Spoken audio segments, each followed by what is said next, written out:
اتنا زیادہ بل آ رہا ہے. پھر آپ اگر رینٹ پر رہتے ہیں تو رینٹ میں جو آپ کا مالک مکان ہے اس نے آپ کے ساتھ کوئی بھی کمی بیشی نہیں کی ہے. وہ تو 2 تاریخ کو آپ کے دروازے پہ آ جائے گا اور کہے گا کہ مجھے چاہیے. اور لٹرلی میں خود بھی رینٹ پہ رہتی ہوں, تو انہوں نے کوئی ایسا نہیں کہا کہ نہیں آپ چھوڑ دیجئے یا آپ اگلے مہینے بھی کتنے مہینے, کیونکہ پینڈیمک کا کچھ نہیں پتا کہ اگلے 6 مہینے بھی ہم گھر میں بیٹھیں گے یا پھر ہم کیا کریں گے پتہ نہیں. تو سوچیں کہ ہم سروائیو کتنا عرصہ کر پائیں گے مجھے نہیں پتا. ایسا نہ ہو کہ لوگ وہ جو خودکشی کے مراحل جو آج کل آپ سن رہے ہوں گے, جو سماجی اور عجیب طریقے کے مسائل ہیں, وہ ہم اس کی طرف نہ بڑھ جائیں. مجھے یہ زیادہ ڈر ہے.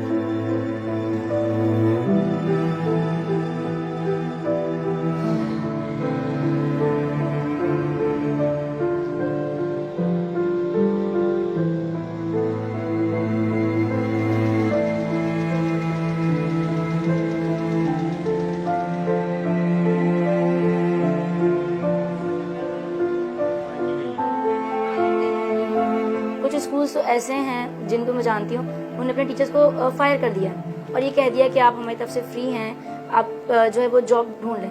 جبکہ اس وقت کہیں بھی جاب تلاش کرنا ایسا ہے کہ بہت مشکل کا شکار ہے ٹیچر.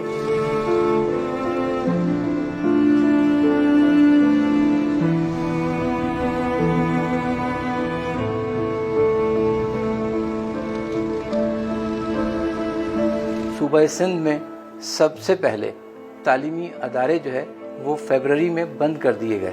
تو اب لگ بھگ تقریباً 4 ماہ سے زیادہ کا یہ عرصہ ہو گیا ہے. تو اسکول نہ صرف اس وقت مکمل طور پر بند ہیں بلکہ اپنے انتظامی معاملات کے لیے بھی بہت ان کو دشواریاں ہیں. اس کے علاوہ مالی معاملات بھی, چونکہ پرائیویٹ اسکولز صرف بچوں کی جو حاصل ہونے والی فیس ہے, آنے والی فیس ہے, اسی پر اپنا ڈپینڈ کر رہے ہوتے ہیں. ہماری جو بھی اطلاعات ہیں یا جو ہمارے اپنے تجربات اور مشاہدات ہیں, 10% سے زیادہ فیسیں جو ہے وہ اسکولوں میں آ ہی نہیں پا رہی ہیں, نہیں جمع ہو رہی ہیں, جس کی وجہ سے اسکولوں کی عمارتوں کے کرائے, اسکولوں کی اساتذہ کی تنخواہیں, اسکولوں میں دوسرے انتظامی اخراجات جو ہیں وہ ادا کرنے اب دن بدن جیسے جیسے وقت گزر رہا ہے اسکولوں کے لیے مشکل سے مشکل تر ہوتا جا رہا ہے. اپنے مالی وسائل اور اپنی مالی مشکلات کے سبب اسکولوں میں یا تو تنخواہیں دینا اب ناممکن ہو گیا ہے اسکولوں کے لیے, یا پھر انہوں نے کمپرومائز سیلریز جو ہے وہ دینا شروع کر دی ہیں. جو لوگ ان اسکولوں سے وابستہ تھے یا ان اسکولوں میں کام کر رہے تھے, وہ دونوں ہی قسم کے افراد جو ہے اس وقت اپنی مالی مشکلات کا شکار ہیں.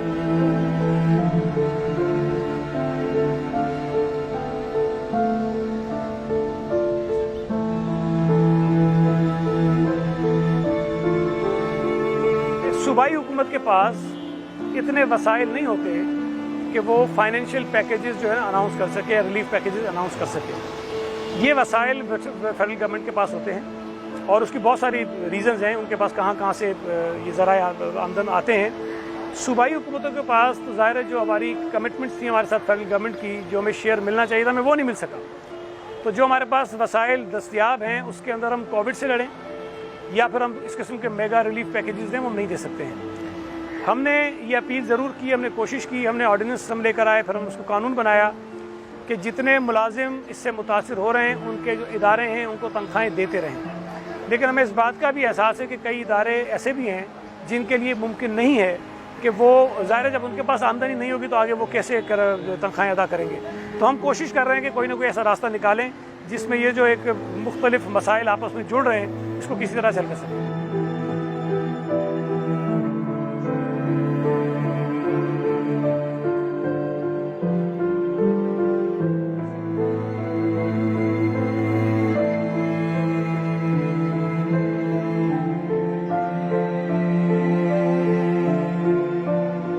سمجھ لیجئے کہ جو قبر کا حال مردہ ہی جانتا ہے جو اس پر گزر رہی ہے.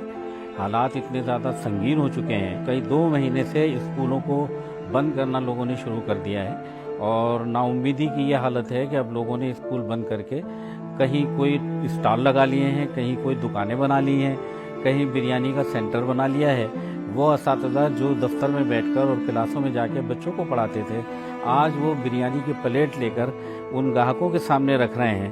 انتہائی شرمناک مقام ہے، انتہائی افسوس کا مقام ہے۔